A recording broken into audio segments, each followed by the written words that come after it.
none of that was gold. When Peter Wimmer came home, Elizabeth told him that gold was found in the tail race. Peter was on his way to Sam Brannan's store for supplies.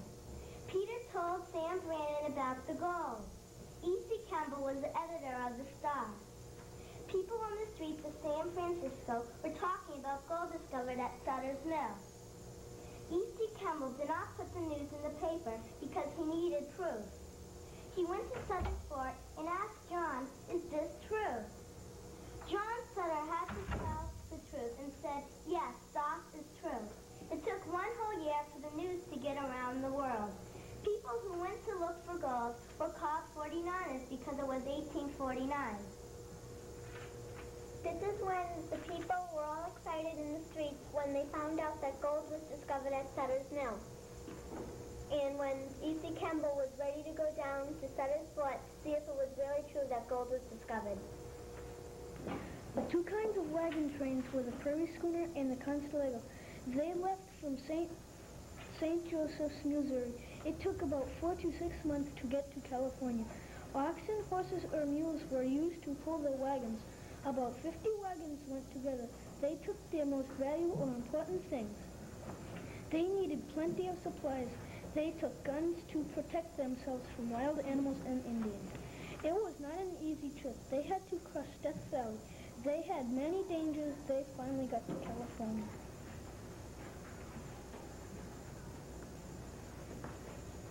What kind of wagon you take to California?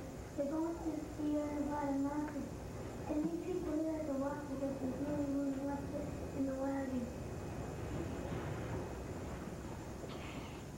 They left from New York or Boston to get to Panama. They used clipper ships and some steamships. They sailed to Panama. When they got to Panama, they rented bongos, small boats.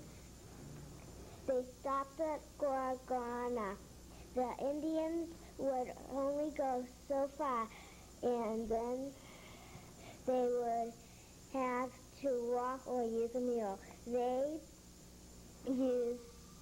They had to watch out for malaria. They had to wait and lost time and money. They finally got to California.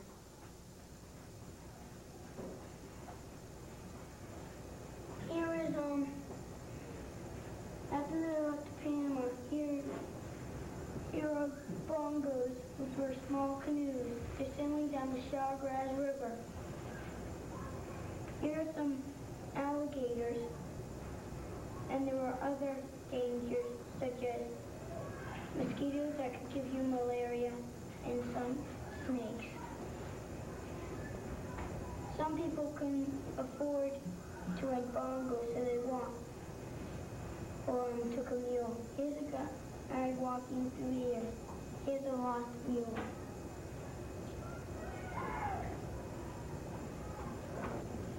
Men left from Boston or New York, and even places around the world. They took boats that were called clipper ships, and some took steamships. The fares were very expensive, and the boats were not clean. There were a lot of men, but few women. The ride was long, and they had to go down the Atlantic and around Cape Horn and up the Pacific. It took a while, but they made it to San Francisco. There are many ways to get to California, but one way was to go around Cape Horn. They left from Boston and went down around Cape Horn and up to San Francisco.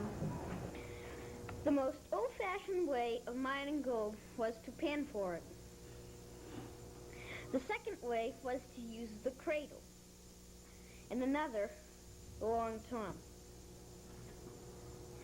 They put dirt in the hopper, and the gold laid on a canvas-like cloth. If it escaped, it got caught in the riffle bar. The third way was to use hydraulic mining. They used a giant hose to spray water against the mountainside. It made the sides of the mountains crumble into a gully running down the mountain containing all the gold. It is against the law now to use hydraulic mining. These are the Sierra Nevada mountains. The water would wash the gold down into the American River. This is a man panning for gold.